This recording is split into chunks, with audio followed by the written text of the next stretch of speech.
രാവിലെ തന്നെ ചപ്പാത്തിക്ക് എന്ത് കറിയാണ് ഉണ്ടാക്കുകയെന്ന് ആലോചിച്ച് കൺഫ്യൂഷൻ അടിച്ച് നിന്നപ്പോഴാണ് പനീർ ഇരിക്കുന്നത് ഓർത്തത്. എന്നാൽ പിന്നെ പനീർ മസാല ഉണ്ടാക്കിയാലോ? അപ്പോൾ കമാൺ. ഇതിനായിട്ട് കുറച്ച് ഉള്ളി, ക്യാപ്സിക്കം എന്നിവ ചെറിയ ക്യൂബ്സായി അരിഞ്ഞു വെച്ചിട്ടുണ്ട്. അതിനുശേഷം കുറച്ച് പനീർ കൂടി എടുത്ത് ഇതിലേക്ക് ആവശ്യമായിട്ടുള്ള മസാല കൂടി ചേർക്കാം. 1/2 ടേബിൾ സ്പൂൺ മുളക് പൊടി, 1/2 teaspoon garam masala, 1/2 teaspoon chicken masala, ആവശ്യത്തിന് ഉപ്പ്. ഇവയെല്ലാം ചേർത്ത് നന്നായിട്ടൊന്ന് മിക്സ് ചെയ്ത് വെക്കണം. ഇനി നമുക്കൊന്ന് റെസ്റ്റ് ചെയ്യാൻ വെക്കാം. ഒരു 10 മിനിറ്റ് റെസ്റ്റ് ചെയ്യാൻ വെച്ചതിന് ശേഷം ഒരു കടായി ചൂടായി വരുമ്പോൾ അതിലേക്ക് കുറച്ച് വെളിച്ചെണ്ണ ഒഴിക്കുക. അതിനുശേഷം നമ്മൾ നേരത്തെ മാരിനേറ്റ് ചെയ്ത് വെച്ച പനീർ വെജിറ്റബിൾസ് മിക്സ് ഇതിലേക്ക് ഇട്ട് കൊടുക്കുക. ജസ്റ്റ് ഒന്ന് ഫ്രൈ ചെയ്ത് ഒരു ഹാഫ് കുക്കായി വരുന്നവരെ നമുക്കൊന്ന് ഫ്രൈ ചെയ്യാം. ഏകദേശം ഈ ഒരു പരുവാകുമ്പോഴേക്ക് നമുക്ക് സ്റ്റോപ്പ് ചെയ്യാം. ഇനി ഇത് വേറൊരു പാത്രത്തിലോട്ട് മാറ്റി വെച്ചിട്ട് ഇതേ വെളിച്ചെണ്ണയിൽ തന്നെ കുറച്ച് കുരുമുളക്, കറിവേപ്പില, പെരുംജീരകം ഇവ മൂന്നും കൂടെ ഒന്നൊന്ന് സോട്ട് ചെയ്തെടുക്കാം.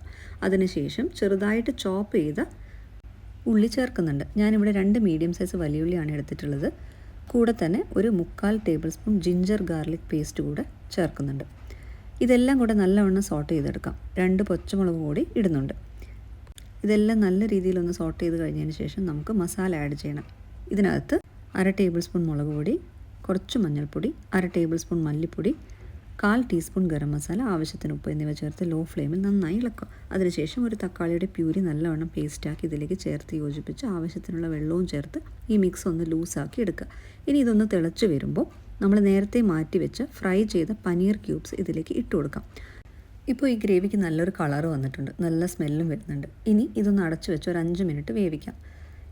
നമ്മുടെ പനീർ മസാല ഏകദേശം റെഡി ആയിട്ടുണ്ട് കേട്ടോ. ലാസ്റ്റ് ഒരു ഫൈനൽ ടച്ചപ്പിന് കുറച്ച് മല്ലിയിലയും കൂടെ ചോപ്പ് ചെയ്ത് ഇതിനകത്തേക്ക് മിക്സ് ചെയ്ത് കൊടുത്ത് ഗ്യാസ് ഓഫ് ചെയ്യാം. ഇത് നല്ലൊരു ടേസ്റ്റി ഡിഷാണ് കേട്ടോ. നമുക്കിത് ചപ്പാത്തിയുടെ കൂടെയും പൊറോട്ടയുടെ കൂടെയും പത്തിരിക്കും ചോറിനും എല്ലാത്തിൻ്റെ ഒപ്പം പോകുന്ന നല്ലൊരു സൂപ്പർ ഡിഷാണ്. അപ്പോൾ എല്ലാവരും ട്രൈ ചെയ്ത് നോക്കൂ. താങ്ക്